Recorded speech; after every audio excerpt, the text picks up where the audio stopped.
हमारे पास ये टीवी है सबसे बड़ा, ये हर व्यक्ति के पास गांव-गांव है और इससे बड़ा टीवी नेशनल मीडिया भी नहीं है। अगर हमारे लोग जागरूक हो जाएं, छोटे छोटे गांव में जागरूक कैंप लगाएं और इस मोबाइल पर अगर हम इकट्ठे होकर आज ये सेमिनार हो रहा है पूरे देश तक पहुंचाएं तो 1 सेकंड के अंदर 140 करोड़ लोगों पर ये जा सकता है।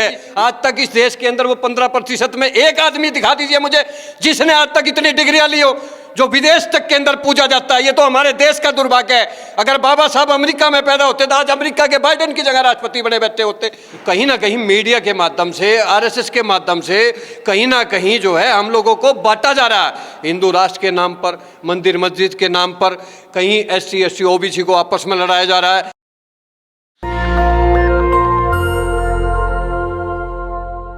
नमस्कार, मैं प्रियंका, आप देख रहे हैं नेशनल दस्तक। इस वक्त दिल्ली में हूं और यहां पे कार्यक्रम रखा गया है समृद्ध Bharat chamber of commerce and industry.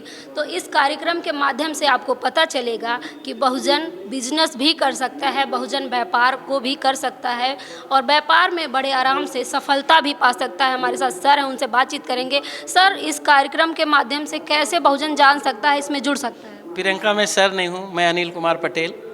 मैं धन्यवाद नेशनल दस्तक आपको करता हूं, आपके टीम जो कैमरामैन हैं, और विशेष रूप से शंभू जी को भी करना चाहता हूं। और जैसा कि आपने बताया कि सबकी SBCCI समृद्ध भारत चैम्बर्स ऑफ कॉमर्स, जो कि न्यायपूर्वक समृद्ध बनाने का, इकोनॉमिकल जस्टिस का, क्योंकि हमारे देश के अंदर इकोनॉमिकल इनजस्टिस हो रहा है, उसको देखते हुए बहुसंख्यक समाज के अग्रणी व्यक्ति जो कुछ व्यवसाय में हैं, कुछ अच्छे पोस्ट पे रिटायर किए हैं, जजेज हैं, या कुछ ब्यूरोक्रेट जो रिटायर करके आया है, उन्होंने बड़े पैनी नज़र से देखा और उन्होंने इस चीज़ का कल्पना किया और सारे लोग के पास रखा। जैसे डिक्की है, फिक्की है, या यन संस्थान जो चल रहा है, उसी के तर्ज पे ये हम लोग SBCCI का क्रिएशन किया है।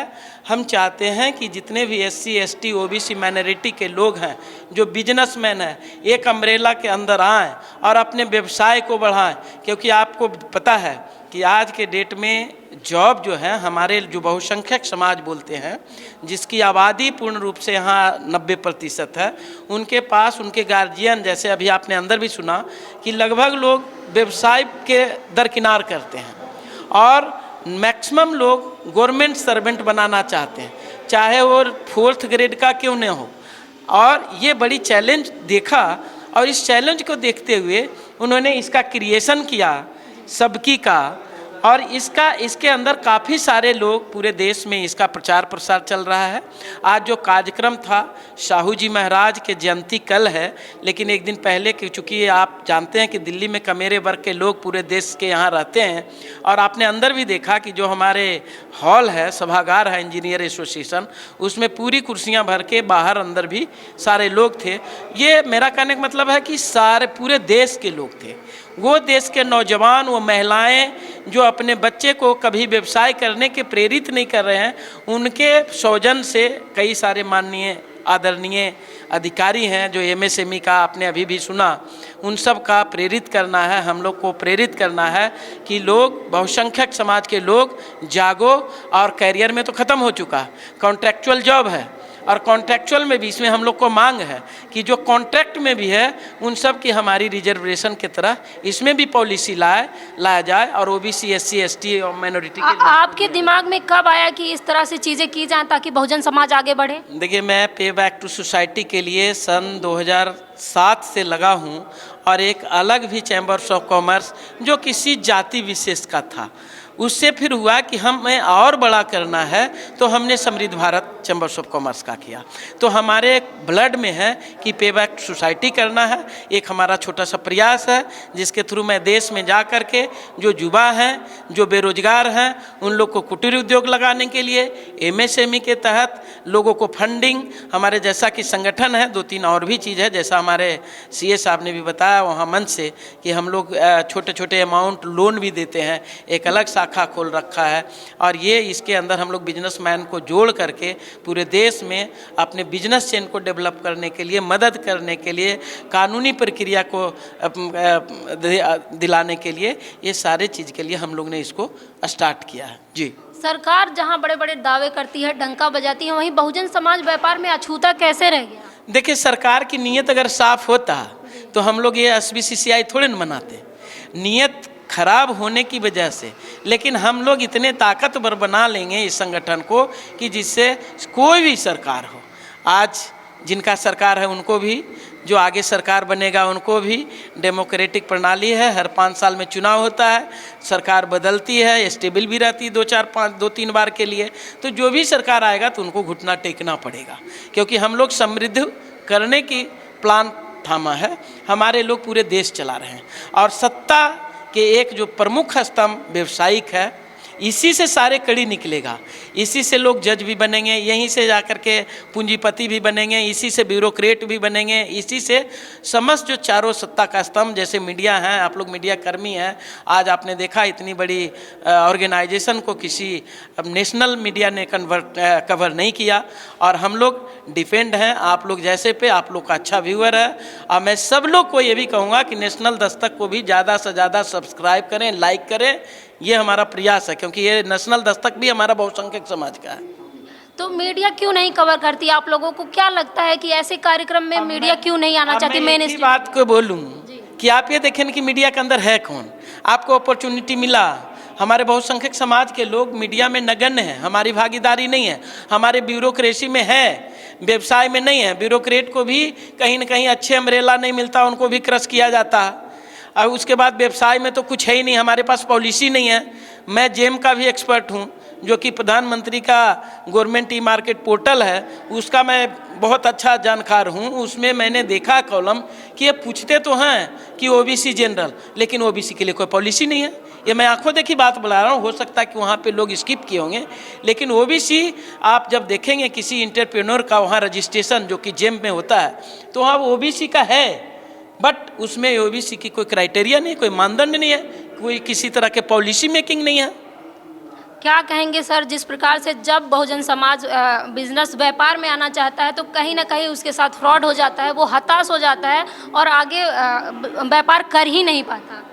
देखिए, आप सच बोल रहे हो, लेकिन ये ऐसा कुछ नहीं है। अगर बहुसंख्यक समाज जो है अगर दृढ़ निश्चय कर ले कि मुझे बिजनेस में आगे जाना है, मुझे राजनीति में आगे जाना है, मुझे जो है सामाजिक दौर पर आगे जाना है, तो कोई उसको रोक नहीं सकता। लेकिन उससे पहले उसको एक सपना देखना पड़ेगा, संकल्प लेना पड़ेगा, मिशन बनाना पड़ेगा कि मुझे इस बिजनेस में आगे बढ़ना है और उसकी कंपटीशन अपने से ही होना चाहिए, दूसरे से नहीं होना चाहिए। क्योंकि मैं क्यों नहीं कर पा रहा हूँ, मैं बहुसंख्यक समाज कमेरे वर्ग से हूँ। इतने बड़े बड़े महापुरुष जो है, बाबा साहब अम्बेडकर, ज्योतिबा फूले जैसे, लल्लई यादव, बाबू जगदेव प्रसाद कुशवाहा जैसे महापुरुषों ने, जिसने इस देश को सींचा है, जिसने जो है इस देश के कमेरे वर्ग को जो है राह दिखाई है, शिक्षा के क्षेत्र में लाया, आरक्षण दिलाकर उसको अच्छे अच्छे पदों पर बैठाने का काम किया। लेकिन आज कहीं ना कहीं आज़ादी के 75 वर्ष में कहीं ना कहीं मीडिया के माध्यम से, आरएसएस के माध्यम से कहीं ना कहीं जो है हम लोगों को बांटा जा रहा है। हिंदू राष्ट्र के नाम पर, मंदिर मस्जिद के नाम पर, कहीं SC ST OBC को आपस में लड़ाया जा रहा है कि OBC आपका हक खा रहा। कोई किसी का हक नहीं खा रहा, हक खा रहा तो वो 10% सामंतवादी विचारधारा के लोग हैं जो सत्ता में बैठे हुए 75 वर्ष से, जो हमारी वोट की ताकत से वो हमें बिजनेस में आगे नहीं बढ़ने दे रहे हैं, हमें राजनीति में हिस्सेदारी नहीं मिल रही है, हमें सामाजिक के साथ साथ हमें सरकारी क्षेत्र में कहीं ना कहीं।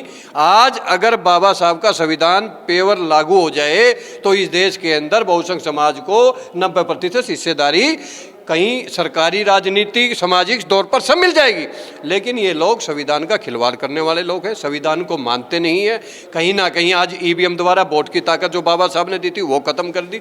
इसीलिए जो समृद्ध Bharat chamber of commerce and industry है, इसने निर्णय लिया है कि जो आज आरक्षण छीना जा रहा है, आज नौकरियों को खत्म कर कर मजदूर बनाया जा रहा है, बंधुआ मजदूर जो 60,000 की नौकरी आज वो 20,000 में नौकरी करने पर मजबूर है, और नौकरियां 2.5 करोड़ इस देश के अंदर पूरी देश के अंदर है और 80 करोड़ लोग आज 5 किलो अनाज पर टिके हुए हैं। तो क्यों 5 किलो अनाज हम ले? हम कमेरे बरक हैं, हम बिजनेस कर सकते हैं, हम राजनीति कर सकते हैं, हम अधिकारी बनकर देश चला सकते हैं, राष्ट्रपति बनकर देश चला सकते हैं। तो क्यों ना हम सबकी इस प्लेटफार्म पर बनाया गया है कि आखिरी पंक्ति में बैठे हुए व्यक्ति जो जागरूक है, जो बिल्कुल बिजनेस में आगे बढ़ना चाहता है, हम उसको जो है लोन देकर उसको बिजनेस कराने का काम करेंगे। हम सरकारी जितनी योजनाएं हैं बड़े बड़े अधिकारियों को बुलाकर, जैसे आज सेमिनार हो रहा है, यहाँ पर भी बड़े बड़े अधिकारी आए हैं, वो उसको योजना को बताएंगे और फिर जो बच्चे हमारे पास आएंगे उनको डिपार्टमेंट से मिलवाकर उनको योजना का लाभ दिलाएंगे। उनको 1 लाख से 10 करोड़ रुपए जो हमारे को लोन के माध्यम मुद्रा रोड के नाम से उनको दिलाकर उनको बिजनेस में आगे ले जाने का काम सबकी करेगी। और इसीलिए आज सबकी का ये दूसरा वार्षिक उत्सव है जो 2 साल पूरे होने पर आज यह सेमिनार किया जा रहा है। और इस सेमिनार के अंदर जितने भी हॉल के अंदर कुर्सियां सब भरी हुई है, अधिकारियों ने और जो सफल छोटे छोटे उद्यमी जो 50-50 हज़ार लाख रुपए से लगाकर उन्होंने अपनी फैक्ट्री लगाकर होटल खोलकर किसी भी बिस्कुट बनाकर कहीं ना कहीं छोटे छोटे काम कर कर आज वो सफल उद्यमी भी यहाँ आए थे। उन्होंने भी अपने बारे में अनुभव बताया कैसे हमने संघर्ष किया, दृढ़ निश्चय लिया और आज हम यहाँ पर पहुँच गए। वहीं 15% का कहना है कि 85% के पास योग्यता ही नहीं है। जब योग्यता होगी तभी बिजनेस में आएंगे, तभी तमाम चीज़ें होंगी। तो जब योग्यता ही नहीं है तो कहाँ से आएंगे? इस देश के अंदर जो सबसे ज़्यादा पढ़ा लिखा डिग्री वाला कोई है तो वो KR नारायण पहले राष्ट्रपति थे। उसके बाद बाबा साहब ने 32 डिग्रियां ले ली। आज तक इस देश के अंदर वो 15% में एक आदमी दिखा दीजिए मुझे जिसने आज तक इतनी डिग्रियां ली हो, जो विदेश तक के अंदर पूजा जाता है। ये तो हमारे देश का दुर्भाग्य है। अगर बाबा साहब अमेरिका में पैदा होते तो आज अमेरिका के बाइडेन की जगह राष्ट्रपति बने बैठे होते। इस देश को आगे ले जाने वाला व्यक्ति, आखिरी पंक्ति में बैठे वाले को शिक्षा देने वाला, संविधान बनाकर रोजगार के साथ साथ सरकारी नौकरियों देने वाला, राजनीति के अंदर आरक्षित सीट कर सांसद बनाने वाला, मंत्री बनाने कौन है? बाबा साहब अम्बेडकर ने जो किया। और जितने ज्ञानी, जितने पढ़े लिखे हमारे महापुरुष हुए। इस देश के अंदर शिक्षा का मंदिर किसने सबसे पहले खोला? किसी प्रधानमंत्री ने, किसी सरकार, कांग्रेस बीजेपी ने नहीं खोला। वो महात्मा ज्योतिबाई फूले, सावित्रीबाई फूले ने, फातिमा शेख ने खोलकर इस सरकार के अंदर वो सरकारी स्कूल खोलकर बच्चियों को शिक्षा देकर उनको पढ़ने का हक दिया। विधवा जो विवाह नहीं होते थे उनका विवाह कराने का काम किया। आर्थिक सामाजिक रूप से अंधविश्वास पाखंड के खिलाफ किसने लड़ाई लड़ी? हमारे महापुरुषों ने लड़ी ना। तो हमारे से बड़ा ज्ञानी नहीं। आज यूपीएससी के अंदर 75 वर्ष से जितनी भी आप इंटरव्यू व्यवस्था काट लीजिए, आप सबसे ज़्यादा रिटर्न के अंदर मेरिट के अंदर SC ST OBC के बच्चे आते हैं। लेकिन जैसे बंद कमरे में जाते हैं वही 15% के लोग बैठे होते हैं। जो 618 नंबर लेने वाला है उसको 2 नंबर देकर अंदर से उसको फेल कर दिया जाता है। और जो 6 नंबर ले रहा उसको अंदर जाके 250 नंबर दे दिए जाते हैं। ये हमारे साथ छल हो रहा है। और इसी छल के खिलाफ हम लोग निरंतर रोड पर भी और सेमिनार के माध्यम से भी लोगों को जागरूक कर कर उनको रोजगार में, आर्थिक, सामाजिक, राजनीति हिस्सेदारी दिलाने के लिए लड़ाई लड़ रहे हैं। और 23 और 24 जुलाई को रामलीला मैदान में क्या है? सामाजिक न्याय आंदोलन होने जा रहा है। तो तीसरा आंदोलन है हमारा। इसके WTP के माध्यम से तमाम बहुसंख्य समाज के लोग, पैगाम सब मिलकर हम कर रहे हैं। उसमें भी हमारा यही है कि जब देश में हर 10 साल बाद जनगणना होती है तो SC ST के साथ शेरों की गणना होती है, पेड़ पक्षियों की गणना होती है। तो OBC जो इस देश का मूल निवासी है, जो वोट की ताकत देता है, जो टैक्स देता है, जो अन्न पैदा कर देश का पेट भरता है, हर क्षेत्र में आगे रहता है, उसको क्यों नहीं गिनती में लेते आप?